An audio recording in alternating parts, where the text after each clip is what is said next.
Apa alasan mendasar munculnya parpol baru pemirsa di setiap gelaran pesta demokrasi 5 tahunan di tanah air dan bagaimana memastikan agar parpol baru ini benar-benar bisa menjadi manifest demokrasi bukan pencari investasi sesaat. Kita akan diskusikan dengan pengamat politik yang juga Direktur Eksekutif Poltreking Indonesia, Hanta Yuda pagi hari ini. Selamat pagi Mas Hanta, salam sehat Mas. Selamat pagi Mas Hanta. Salam sehat juga, terima kasih. Ya, di studio ada Eva dan juga Reno. Mas Hanta. Ada verifikasi administrasi dan juga faktual yang tentu tidak mudah. Bahkan ada juga parliamentary threshold. Partai bukan makin sederhana, bukan makin ramping, tapi terus muncul partai baru. Mengapa fenomena ini terjadi setiap pemilu? Ya, pertama ada 3 kelompok kategori partai dulu ya. Satu, partai berbadan hukum yang didaftarkan di Kementerian Hukum dan HAM. Itu biasanya banyak sekali. Kedua adalah partai peserta pemilu yang lolos verifikasi administratif maupun verifikasi faktual di KPU. Nah, mungkin nanti secara resmi akan diumumkan di tanggal 14 Desember 2022 untuk pemilu mendatang di 2024 nanti. Nah, yang ketiga, ini saya ingin menjawab pertanyaan yang paling menentukan adalah partai parlemen, yaitu partai-partai yang lolos ambang batas parlemen atau parliamentary threshold 4%.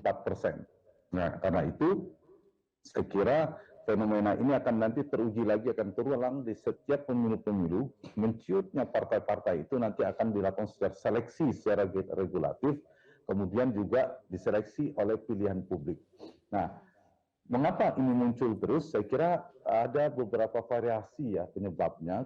Padahal kita tahu untuk menjadi partai yang lolos di parlemen itu sekarang ini sangat berat sekali, super berat bahkan, karena kalau sebagai peserta pun mungkin verifikasi faktual, tapi partai-partai yang punya logistik kuat pun, partai-partai yang punya infrastruktur kuat pun banyak yang tidak lolos. Bahkan partai lama, kita lihat berapa kali ikut pemilu.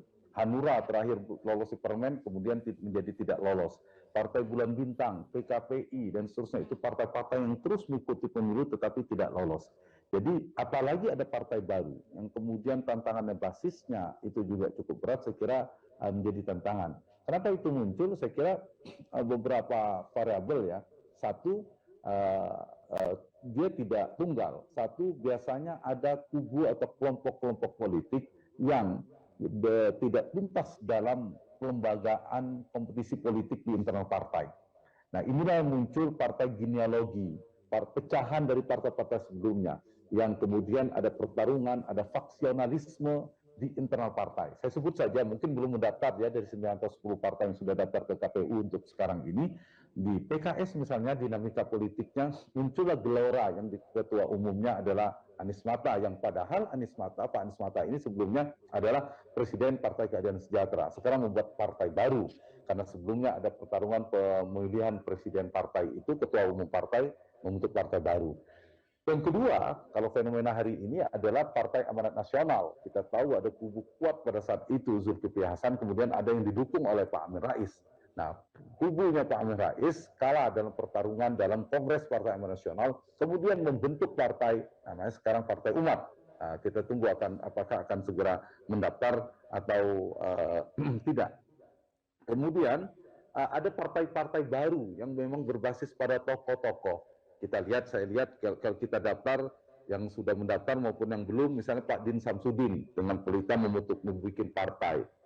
Ada beberapa public figure bahkan membentuk partai. Ya, ini bisa dibaca memang berangkat dari obsesi atau cita-cita atau keinginan atau tujuan politik dari seorang tokoh.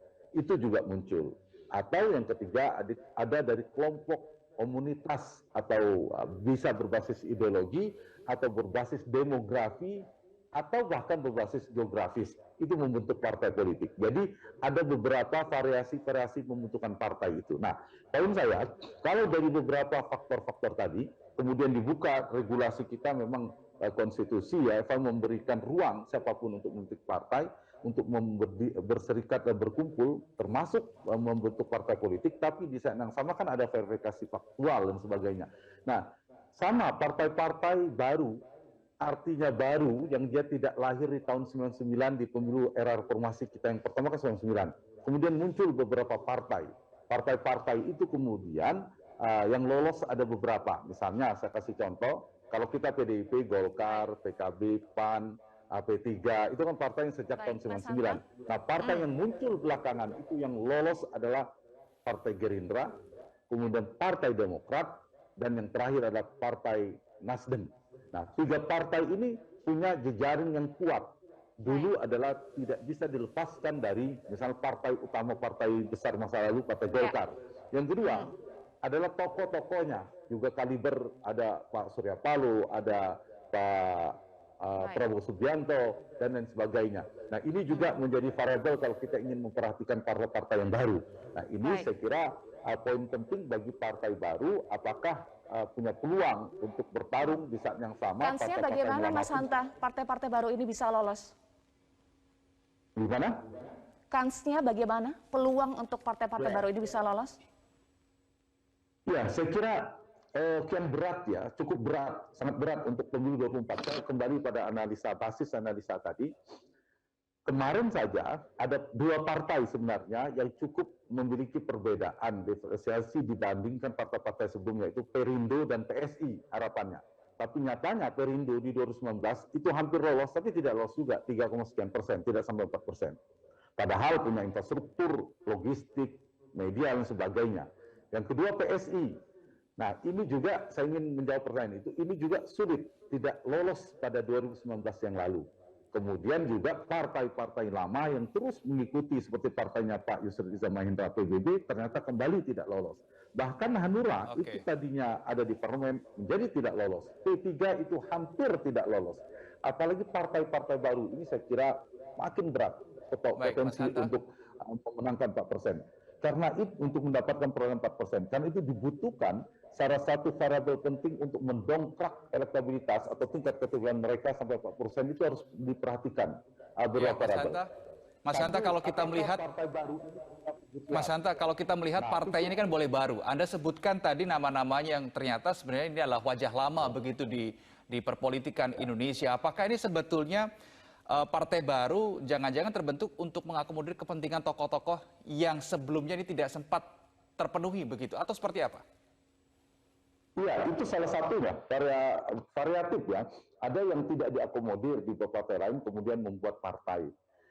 Nah, ada yang memang ingin jadi calon presiden. Atau bahkan ada partai yang nanti akan menjadi mesin salah satu pilpres. Jadi ada partai yang betul-betul ditujukan, didirikan untuk pemilu legislatif. Jadi memang arahnya untuk pemilu legislatif tembus di parlemen, di DPR RI. Yang kedua, partai yang memang orientasinya untuk DPRD saja, karena mereka realistis.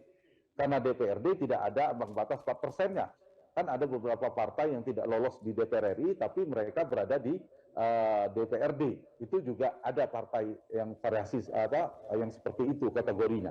Yang ketiga, dia tidak punya target yang besar di pileg, tetapi memang untuk menjadi mesin pilpres.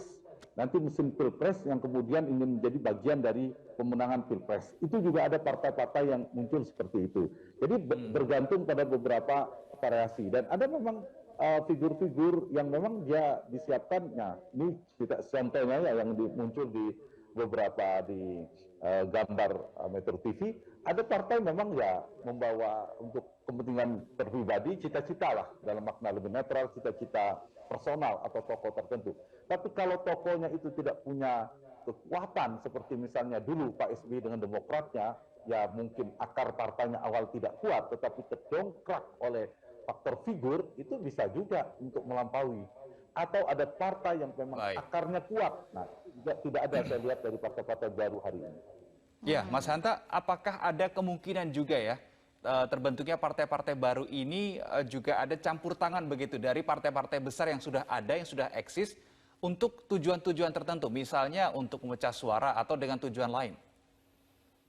Nah, itu yang saya maksud tadi kategori yang bisa jadi tujuannya bukan untuk diloloskan pileg, tetapi memang untuk pilpres. Atau kan, untuk pilpres itu untuk mesin pemenangan pilpres. Atau untuk memecah lawan politik yang lain. Itu mungkin, itu memungkinkan. Karena ada punya basis. Ada beberapa partai, kalau kita bedah satu persatu, saya lihat itu ada partai memang tidak serius untuk lolos, tapi paling tidak dia bisa berpotensi menggerus partai sebelumnya. Jadi strategi antar partai itu kan bisa dengan tadi memecah basis suara ceruk-ceruk yang berbeda. Jadi tantangannya saya kira cukup berat ya bagi partai-partai baru saat ini. Mereka harus lolos verifikasi administratif dan faktual. Kalau 9 partai parlemen kan tidak verifikasi faktual lagi.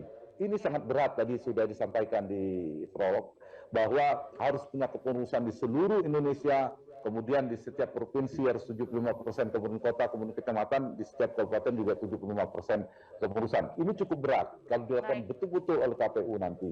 Ditambah nanti seleksi 4%-nya.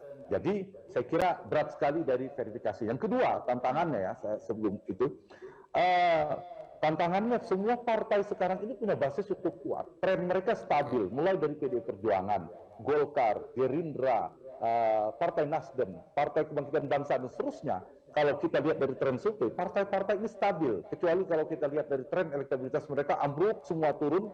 Nah itu ada potensi bagi partai yang baru, yang alternatif. Yang ketiga tantangannya adalah, apakah partai baru ini punya figur yang kuat?